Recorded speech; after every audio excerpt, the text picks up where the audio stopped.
Student अस्सलाम वालेकुम, कैसे हैं आप सब लोग। आज हम स्टार्ट करेंगे ग्रेड 10। हमने स्टार्ट किया हुआ था प्रॉपर्टीज़ ऑफ एसिड बेसिस के बारे में। लास्ट टाइम हमने डिस्कस कर लिया था properties of that is chemical properties of acid और फिज़िकल प्रॉपर्टीज़ के बारे में भी डिस्कस कर चुके हैं। आज हम स्टार्ट करेंगे प्रॉपर्टीज़ ऑफ बेस। इसको हम यूँ भी कहते हैं जनरल प्रॉपर्टीज ऑफ बेस। दो तरह की होती हैं। नंबर 1 हमारे पास है फिजिकल प्रॉपर्टी, नंबर 2 हमारे पास है केमिकल प्रॉपर्टी। अगर बात करें फिजिकल प्रॉपर्टीज, वो होती हैं जो हमें ज़ाहिरी तौर पर दिखाई देती हैं। इसको हमने डिस्कस कर चुके हैं चैप्टर के इंट्रोडक्शन में।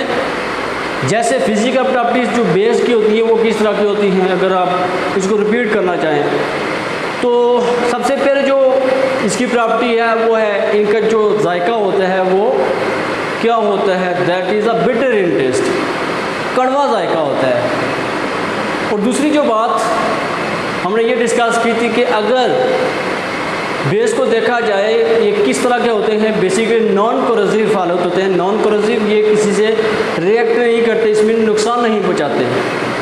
बट इसमें से बेस एक दो ऐसे बेस हैं जिनके नाम याद रखने पड़ेंगे, जैसे KOH है, पोटाशियम हाइड्रोक्साइड इसको बोलते हैं, और NaOH सोडियम हाइड्रोक्साइड। ये क्या होते हैं, ये कोरोसिव होते हैं। इन दोनों के अलावा बाकी जितने भी बेसिस हैं, जितने भी बेस हैं वो क्या होते हैं, वो नॉन कोरोसिव होते हैं।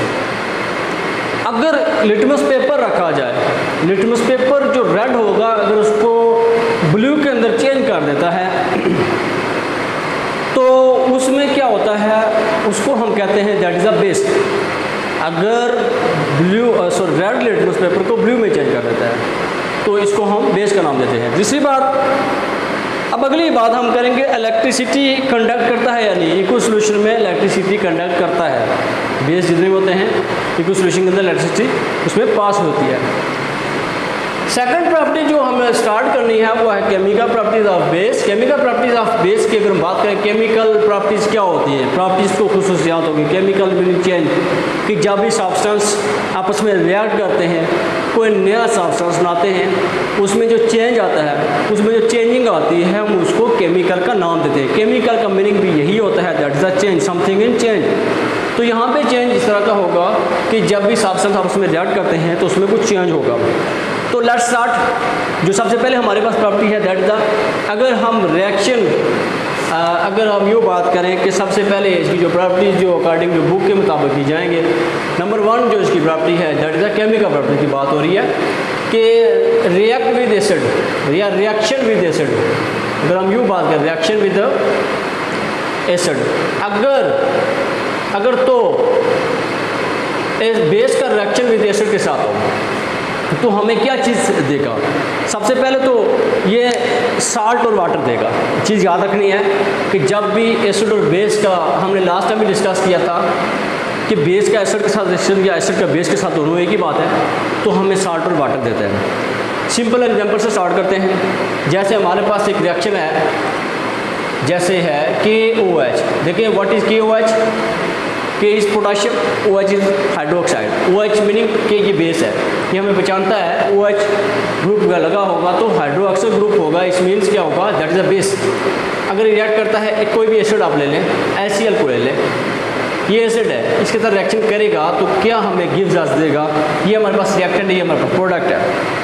तो रिएक्शन में ये होगा कि जैसे कल हमने मेथड एक बताया था कि दो तरह के मेथड, हम दोनों को मैं डिस्कस कर लेता हूँ। कल हमने एक डिस्कस किया था, अगर हम इसको 1 रख दें, इसको हमने रख दिया 1, इसको रख दिया 2, इसको हमने रख दिया 1, इसको रख दिया 2, तो प्रोडक्ट आपने कैसे बनाना है। ये चीज़ कुछ कोई ऐसी होती है जिसमें डायरेक्ट हमें प्रोडक्ट मिल जाते हैं।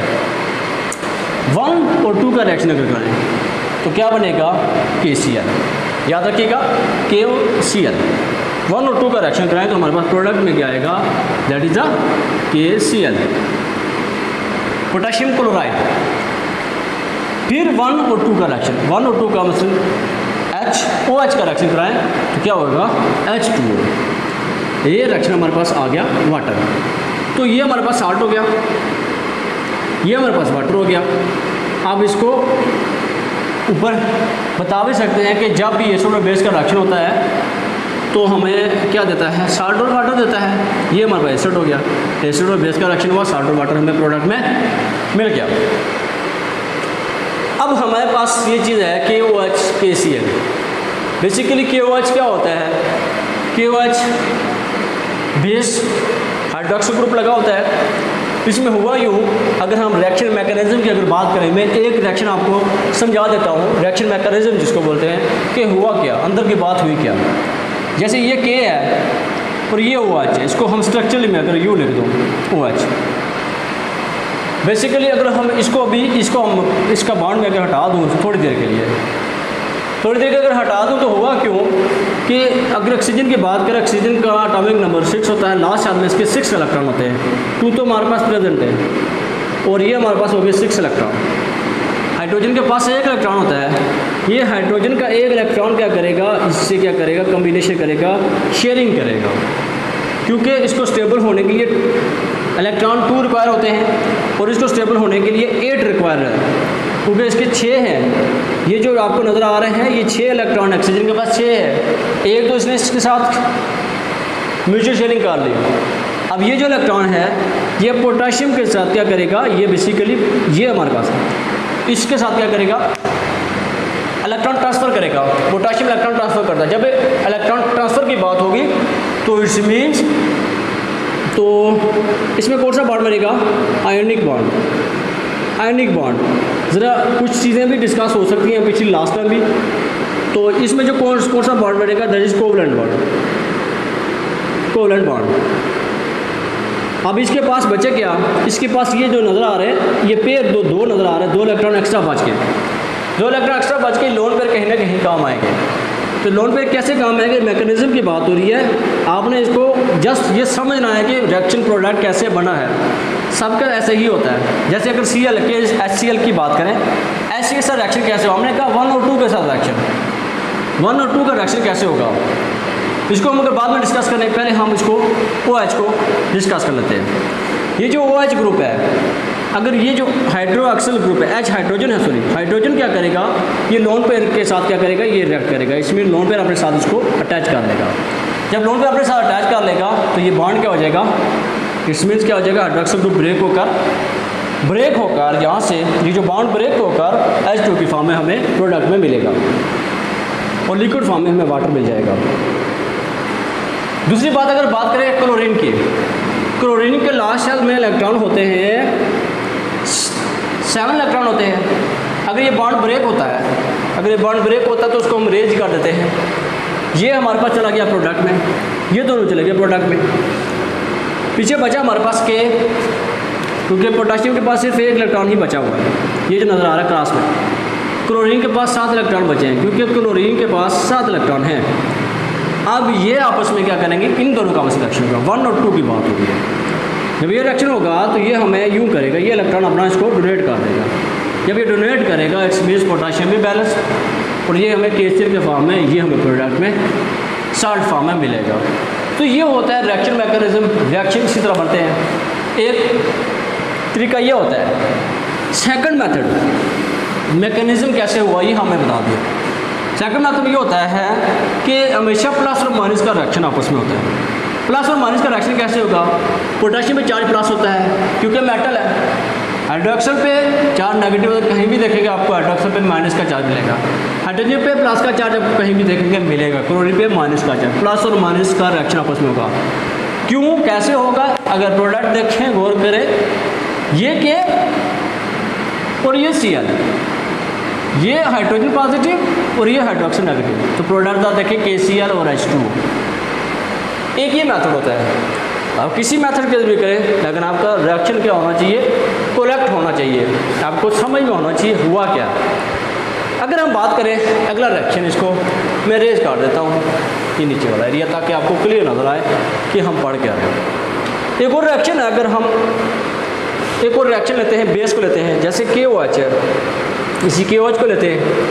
KOH का रिएक्शन अगर करवाया जाए H2SO4 को ले लेते हैं, हमने एसिड चेंज कर दिया है, तो रिएक्शन कैसे होगा, 1 2 रख दे, इजी 1 ये हमारे पास 2 1 और ये 2 1 का 2 का साथ रिएक्शन कराएं तो ये हमारे पास फार्मूला KSO4 नहीं बनेगा बट K2SO4 बनेगा। याद रखिएगा पोटाशियम सल्फेट फार्मूला K2SO4 है, इसको नहीं बोलेगा।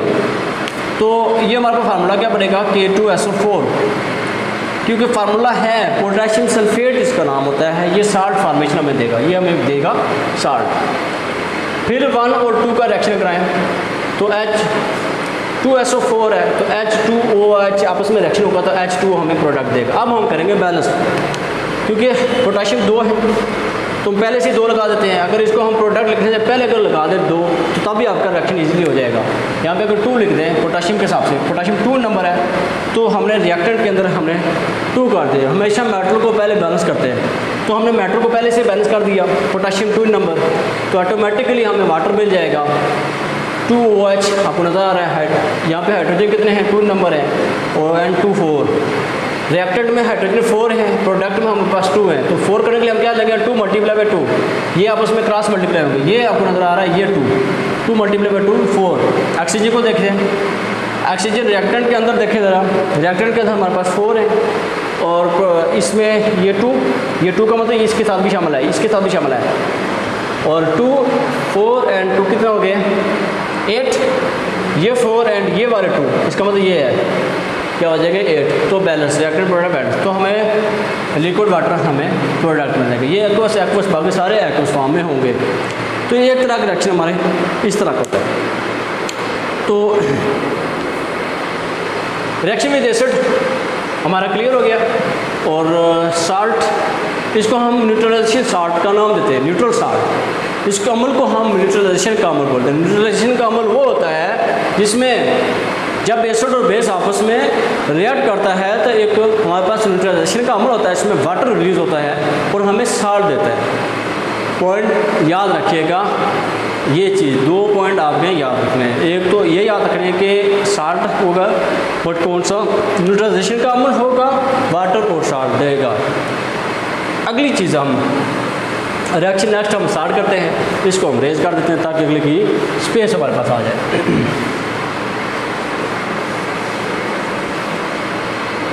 रिएक्शन विद, अगर हम बात करें ammonium salt, ammonium what is form कि बेस का रिएक्शन अमोनियम साल्ट के साथ किस तरह का होता है। जैसे अमोनियम साल्ट को अगर हम बात करें NH4Cl, अमोनियम क्लोराइड एक साल्ट है, एक साल्ट हमने ले लिया, इसको हमने याद रखना है। बाकी आप बेस कौन सा ले सकते हैं, बेस कौन सा लेंगे, जैसे ये हमारे पास NH4 और OH, सॉरी OH नहीं होगा, NH4Cl, अब साल्ट है ना Cl, और बेस कौन सा लेना है KOH। वही बात इसी तरीके से आप करें,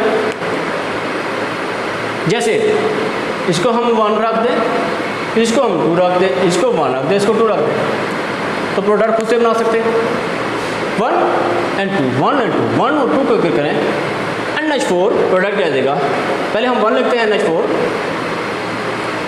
NH4 नहीं होगा यहाँ पे कुछ NH4OH अमोनियम हाइड्रोक्साइड बनता है बट H2O KCl NH4 और बेस का रिएक्शन नहीं गलत हो गया, अमोनियम क्लोराइड के KCl NH4OH। अगर हम यहाँ पे यूँ कर दें अमोनिया गैस, इसको हमने डिस्ट्रीब्यूशन में बयान करना है। सबसे पहले अमोनियम साल्ट के साथ रिएक्शन होगा तो अमोनिया गैस रिलीज़ होगी, इसको याद रखेंगे तो प्रोडक्ट बनेगा। वैसे वो भी बनता है, अगर उसको देखा जाए तो बनता है, बट अमोनिया गैस आपने सबसे पहले रिलीज़ करवानी है, जो आपकी चीज़ मेन है। एक तो आपने NH3 में से NH4 अमोनियम में से क्या करना है, NH3 अमोनिया गैस को रिलीज़ करना, जो मेन आपका प्रोडक्ट देखेगा एग्जामिनर। एक तो ये चीज़ आपने निकालनी है, NH4 से NH3 आपने निकाल दी है। जैसे NH4 ये है, ये इसका स्ट्रक्चरली फार्मूला है, क्योंकि इसका लोन पेयर पहले से एक हाइड्रोजन के पास एक्स्ट्रा प्रेजेंट है। तो अगर इसको देखें तो हमारे पास प्रोडक्ट किस तरह का आएगा। ये जो OH है, ये जो OH है इसको अपने साथ ले लेगा इस वाटर को। जब इस वाटर को अपने साथ ले लेगा, इसको मैं भी सर्कल, इसको भी सर्कल लगाते हैं दोनों को, OH और H2O हमारे पास रिलीज हो जाएगा। पीछे बचा क्या, NH3। NH3 कहाँ पे लगा दिए, ये हमारे पास अमोनिया गैस रिलीज होगी। अगली बात ये है कि बचा हमारे पास K और Cl, इसको मैं भी सर्कल लगा देता हूँ इस तरह का, तो KCl हमारे पास ये आ जाएगा। ये हमारे पास आ गए प्रोडक्ट KCl और H2O और Cl। अब बैलेंस करते हैं। बैलेंस कैसे करना है, पहले हम देखते हैं मेटल को। पोटेशियम 1 इक्वल है, कोई इशू नहीं है। नाइट्रोजन की बात करते हैं, नाइट्रोजन 1 इक्वल है। अब हम बात करेंगे क्लोरीन की, क्लोरीन भी इक्वल है। अगली हम ऑक्सीजन हाइड्रोजन को देखते हैं। रिएक्टेंट के अंदर अमोनियम है 4 5 3 4 5 इक्वल है, कोई इशू नहीं है।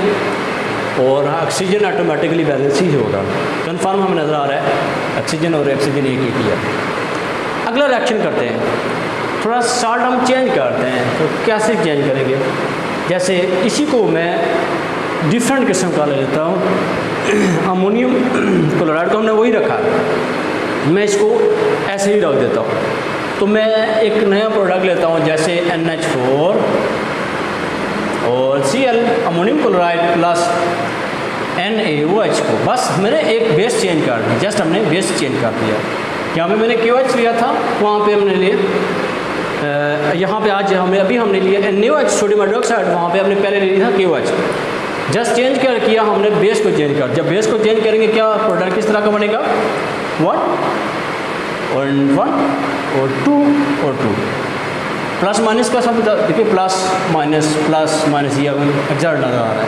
अगर इस तरह रिएक्शन करना चाहें तो आप कर सकते हैं। तो सेम वही केस, अगर हम यहाँ पे 1 और 2 का अगर देखें, 1 और 2 NaCl, तो हमें डायरेक्टली प्रोडक्ट हमें मिल रहा है। फार्मूला हमारे पास आ रहा है, एक तो हमारे पास NaCl आ रहा है, फिर NH4 में से क्या जाएगा, NH3 जाएगा।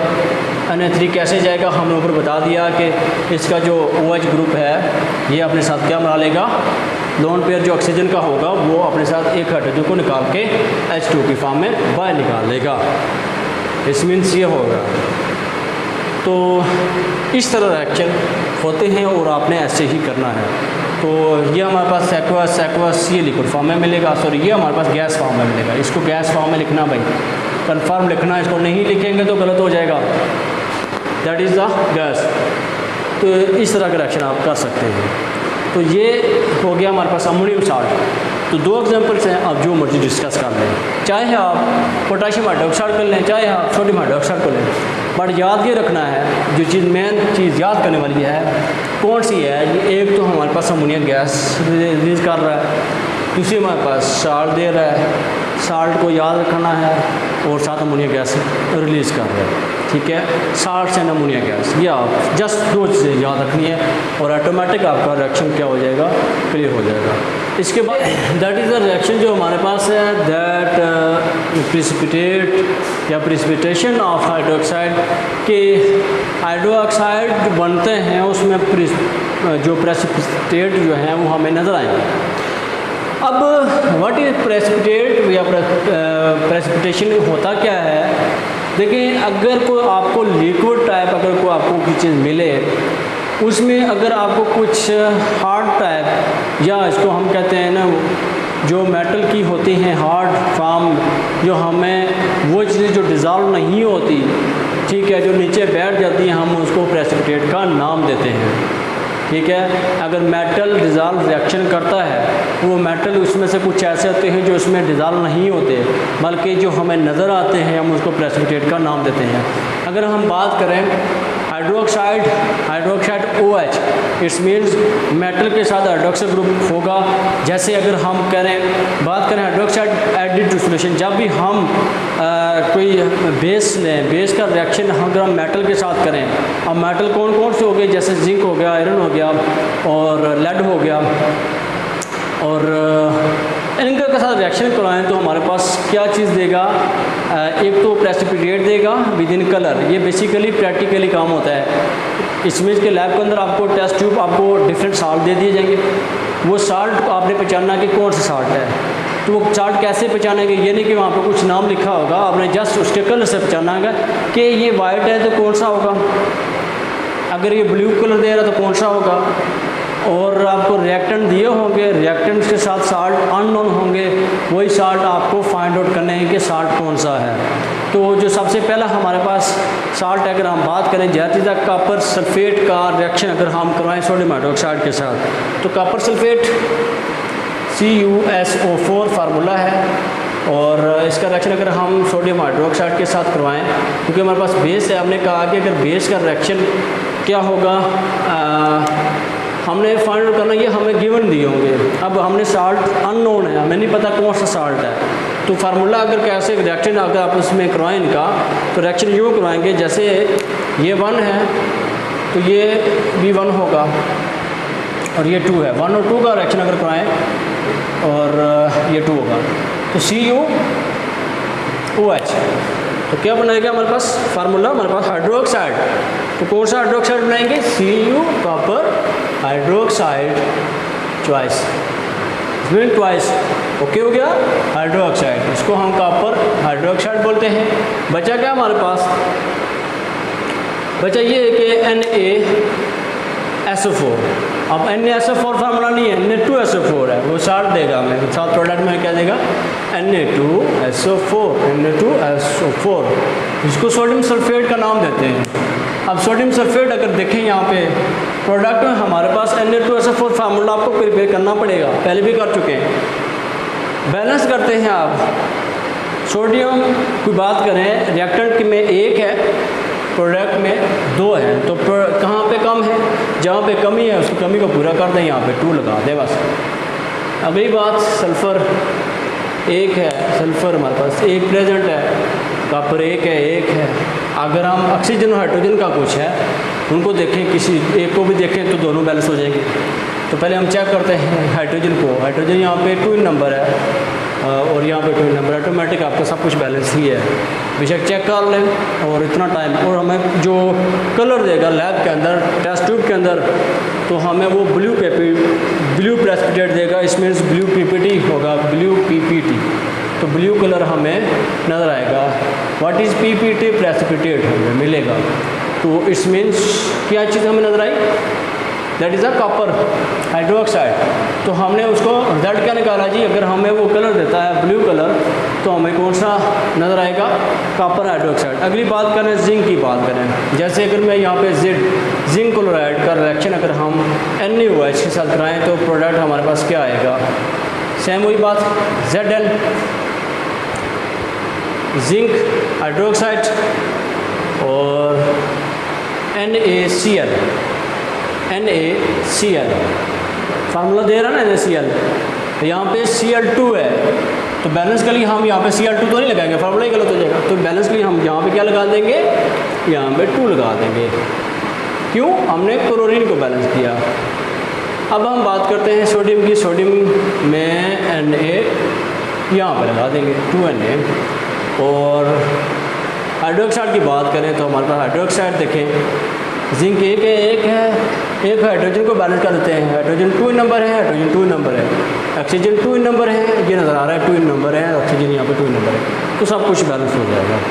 अगली बात करें, इसमें जो कलर हमें देगा that is a white PPT, अगर तो वो हमें कलर देगा वाइट PPT, तो ये क्या हो जाएगा, PPT में प्रेसिपिटेट देगा, तो हमारे पास क्या चीज़ हमें फाइंड आउट कर दी कि जिंक हाइड्रोक्साइड प्रेजेंट है।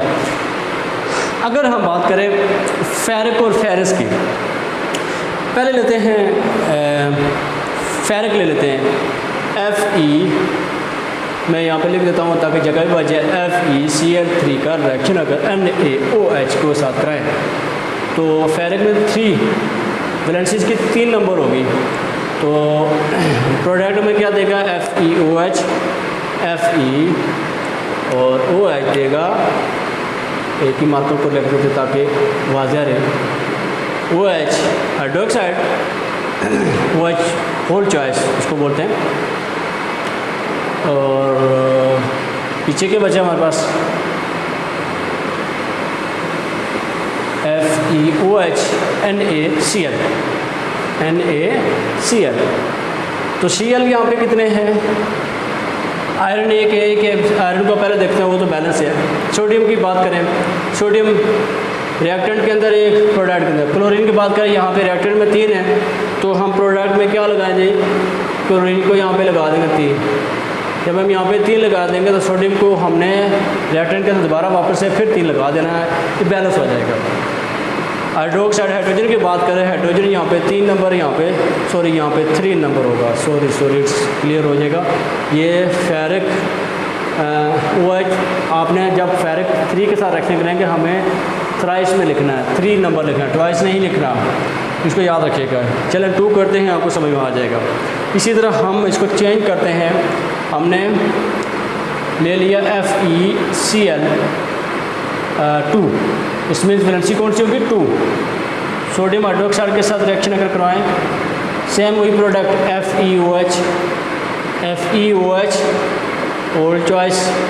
अब हमारे पास चॉइस आएगा, फिर Na और Cl। अब मेरे ख्याल से बैलेंस करना आ गया आपको। सोडियम वहाँ पे देखें 1 है, क्लोरीन वहाँ पे 2 है, क्लोरीन को बैलेंस के लिए हम यहाँ पे 2 लगा देंगे, सोडियम को तो बैलेंस करेंगे 2, यहाँ पे फिर लगा देंगे तो अगेन। अब आप देखें वैलेंसी इक्वल है। तो ये हमारे पास हो गया फेरस और फेरिक हो गया।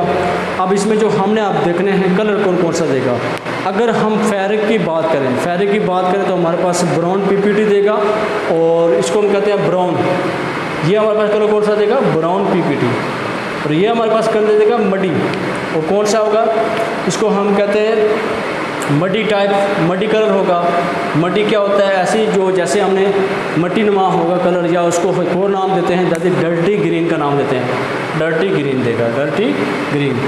ये बुक में नहीं है बट आप लिख लें, डर्टी ग्रीन कलर देगा, गलत नहीं है। इसी तरह अगर कैल्शियम का रिएक्शन कराएं, CaCl2 का रिएक्शन कराएं, CaCl2, इसका सोडियम हाइड्रोक्साइड के साथ रिएक्शन, तो आप खुद से सीख जाएँ CaOH, तो कैल्शियम हाइड्रोक्साइड और चॉइस, और फिर Na और Cl, NaCl प्रोडक्ट देगा, और बैलेंस लगाते हैं। क्लोरीन यहाँ पे 2 हैं, क्लोरीन के लिए हम यहाँ पे 2 लगा देंगे, ये क्लोरीन हो गया बैलेंस। सोडियम यहाँ पे ज़्यादा हो गए, 2 है तो यहाँ पे पीछे लगा देंगे 2, ऑटोमेटिक ऑक्सीजन और हाइड्रोजन भी बैलेंस हो जाएगा। अब अगर हम इसका बात करें, कैल्शियम हाइड्रोक्साइड की बात करें, तो हमें वाइट PPT देगा, होल चॉइस वाइट PPT। तो ये इसका मतलब ये होगा कि लैब के अंदर इस तरह के क्वेश्चन आपको अगर तो वो डिफरेंट कलर शो करता है, इस मीन्स क्या होगा, हमें फाइंड आउट करना कि कौन सा प्रेसिपिटेट बना है और किस टाइप का बना है। अगर तो वाइट है तो कहेंगे जिंक प्रेजेंट है, अगर ब्लू है जी कहेंगे जी कॉपर प्रेजेंट है, अगर फिर वाइट है तो कहेंगे कैल्शियम प्रेजेंट है। अगली बात, अगर तो मट्टी डर्टी ग्रीन है, और डर्टी ग्रीन अगर कलर हमें ग्रीन नमा होगा, और डर्टी यूँ होगा कि जैसे मडी होती है, डर्टी मीनिंग मडी ही होगा, डर्टी मीनिंग मडी होता है, तो हमें कौन सी है, आयरन डाइक्लोराइड।